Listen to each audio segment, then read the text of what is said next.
There was no parasite, bloating, food allergies, intolerances. Ugh, I don't know why I'm getting emotional. Hello, how's it going? I hope you're doing well. I am just gonna do a little sit down video today.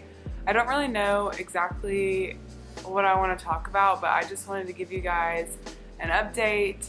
Also, I'm sorry about the lighting because it's getting darker, and so you know, the lighting isn't exactly how I would want it to be. But anyways, hi, I'm Avery. If you're new, I'm a holistic nutrition health coach, and I talk a lot about health and wellness on this channel, and I share my journey with you guys about what I'm going through and things that I'm learning and food that I like. And yeah, so if you're new here, please subscribe. I would love for you to stick around.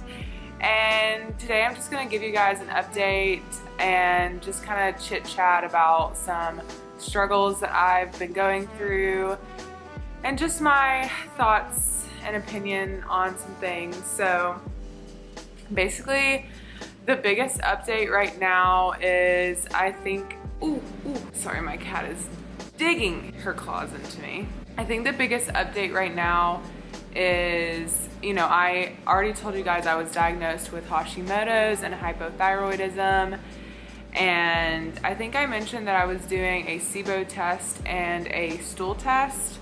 So I got both of those back, and I need to go over the stool test one more time, but it didn't look that bad. Like, there was no parasites, I didn't have any Candida overgrowth or anything like that. I think some of my bacterial levels were out of range and stuff, but I need to go back and look at that, and I can do a whole separate video on the stool test in general because I think stool testing is amazing, but I haven't gone over the results yet with my doctor. So anyways, I got those results back, which just kind of confirmed that I didn't have any parasites or Candida overgrowth, which I already did a blood test for Candida overgrowth and I didn't have it, which was great. So that's a win. However, I did a SIBO test. I did a 3-hour breath test, which I'll post a separate video about. But spoiler, I have SIBO. So yeah. And SIBO, if you're not familiar, is small intestinal bacterial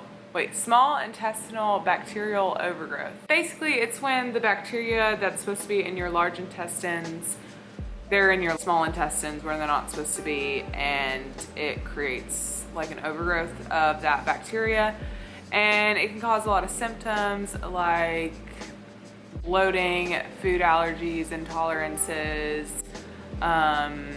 digestive issues, constipation, diarrhea, things like that. And long term, it can cause a lot of other issues too. So it's not great.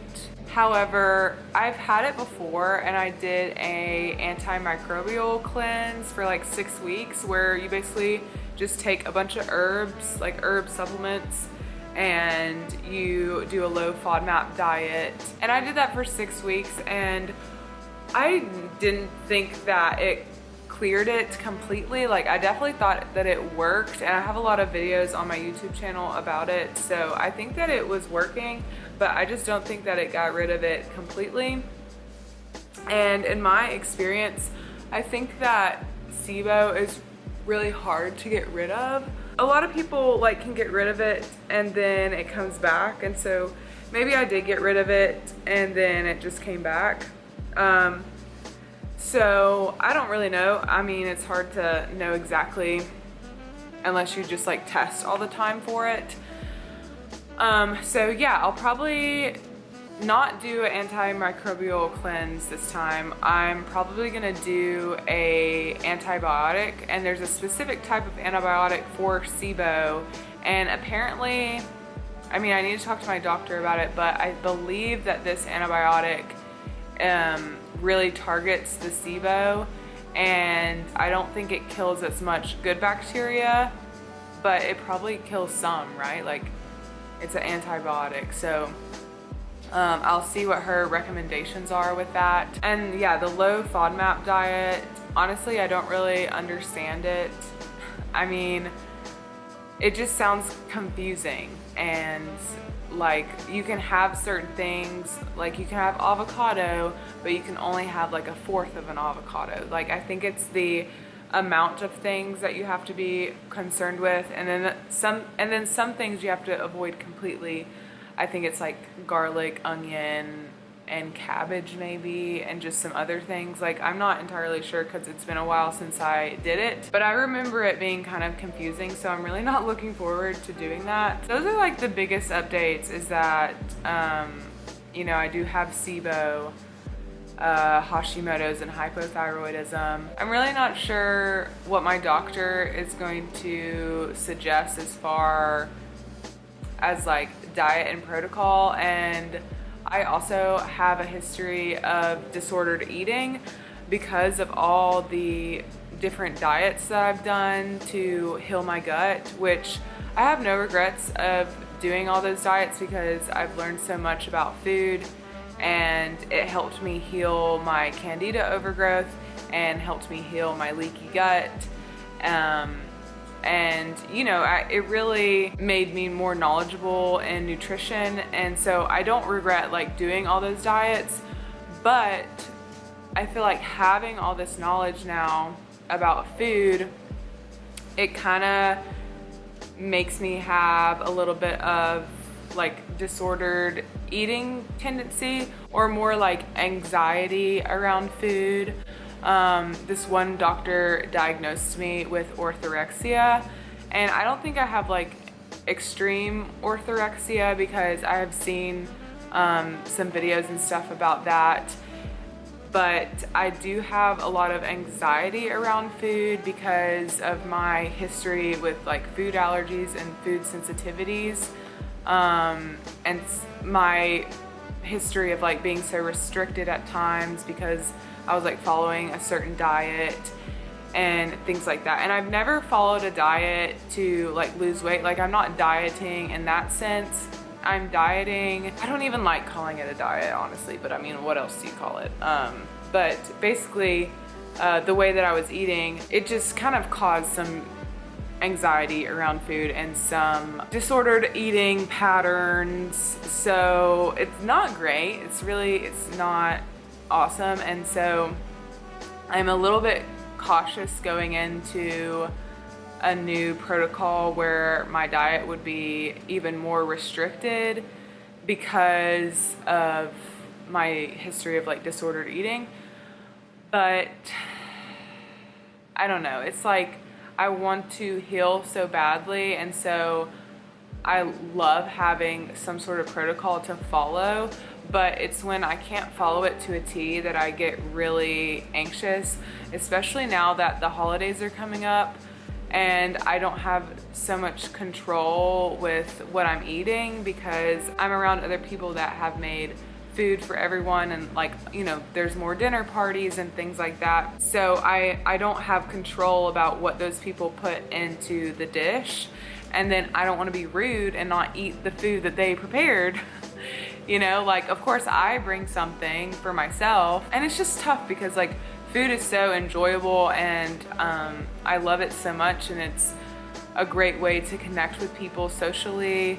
And you know, I love cooking in the kitchen with my boyfriend and making meals together and things like that. And obviously like I eat a little bit differently than he does, and you know, that gives me anxiety too because I don't want him to think, like he would never think this, but I don't want him to think like that I'm weird or whatever. But I feel like that goes back to my childhood because when I was younger, I had a lot of food allergies, and I would have to bring my lunch to school every day. And I mean, this is like when I was really, really young, like elementary school. People would kind of make fun of me a little bit because I was eating differently than they would, because they would just eat like the cafeteria food or whatever, and I had like my special meal that I brought from home. And so I don't know, I think some of that comes up now for me as an adult, and like dealing with some similar issues of like food allergies and food sensitivities. And yeah, I don't know, I think it just gives me a little bit of anxiety because, you know, I want to connect and I want to fit in. I'm a people pleaser too, so I don't want anyone to think that I'm rude if I'm like not eating their food. I don't know, I just know like the holiday season in general is kind of stressful in so many ways, but especially people like with food allergies and stuff, because there's just always food around at gatherings and everything. I don't know, I've kind of been struggling with that. It's more like anxiety and just like I'm in my head about it more than anything. And I'm sharing this because I don't think that I'm alone in the fact that going like a holistic route with healing and nutrition, it's kind of isolating at times. I also felt weird because I haven't really filmed in a while and done like a sit down video, because I feel weird even like complaining about it, about like anything, because I feel like I am so grateful for so much and I have an amazing life and I'm able to, you know, afford these tests that I'm doing, like the stool test, the SIBO test, and you know, I just feel weird coming on here complaining because one, I want to be like a positive person, and two, I just feel so lucky to be able to, you know, go down this holistic route and pay for all these testings and pay for the, you know, organic foods and things like that, I just feel kind of bad for complaining. Like, I am so lucky and so grateful, and I want to be more positive about it, but I also don't want to diminish my feelings of feeling maybe a little bit isolated and lonely at times, because I feel like this path of going the holistic route is long and kind of confusing because there's so many layers to it.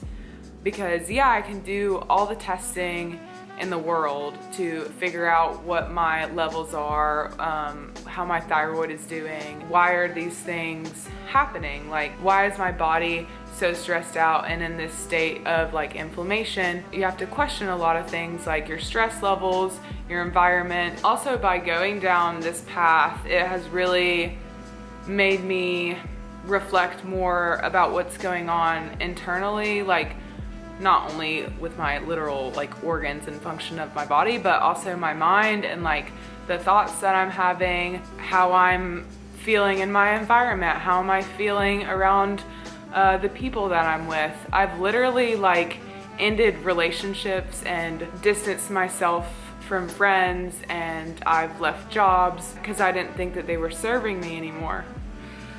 I don't know why I'm getting emotional. This is ridiculous. There's a lot of things in my personal life that I've had to do and like sacrifices I've had to make because I wanted my health to be like top priority. And so sometimes you have to just make hard decisions, like not hanging out with people as much, or saying no more often, having more boundaries, leaving jobs that you don't love. And it's all a learning experience, and everyone is so different. And so for me, I just had to take a real hard look about my lifestyle and what I was doing on a daily basis so that I was able to heal my nervous system, especially because I feel like for so long I was in this fight or flight state. My adrenals were shot, and my cortisol was through the roof for so long, and that now my cortisol is like so low. But it was because I spent so many years trying to escape things and really not deal with my shit. You know, like I was constantly partying, constantly hanging out with people that I shouldn't be around because I thought it was like fun or whatever. I would distract myself with dating. I would distract myself with scrolling on my phone, binge watching TV. But it wasn't until I stopped doing those things and I had to look at my life and look at myself, and half the time I didn't even recognize myself because I was just doing things for other people and I wasn't doing anything for me, really. Like I thought I was doing things for me. Sorry, my camera was overheating, so I had to take a break. Basically, I spent a lot of my life running away from myself, And it wasn't until I came back to myself and was questioning things, that's when I saw the most healing. And going down that route is really hard because, well, I'm just speaking from personal experience, but you have to question like yourself and your actions, and you have to question, or you don't have to question, but you have to like dig deep into your patterns and why you're doing those things, why you're thinking that way. And a lot of it has to do, you know, with your childhood. And so you kind of have to go back to that time when you were younger and the patterns that you saw from your parents and the patterns that you developed when you were younger. Sometimes people don't grow out of them, and you bring them with you through life, and sometimes those patterns can be negative, and you know, you bring the trauma that you've dealt with through your life. You know, the body keeps the score, and so you take all of that with you through your whole life. And I wasn't like dealing with any of that.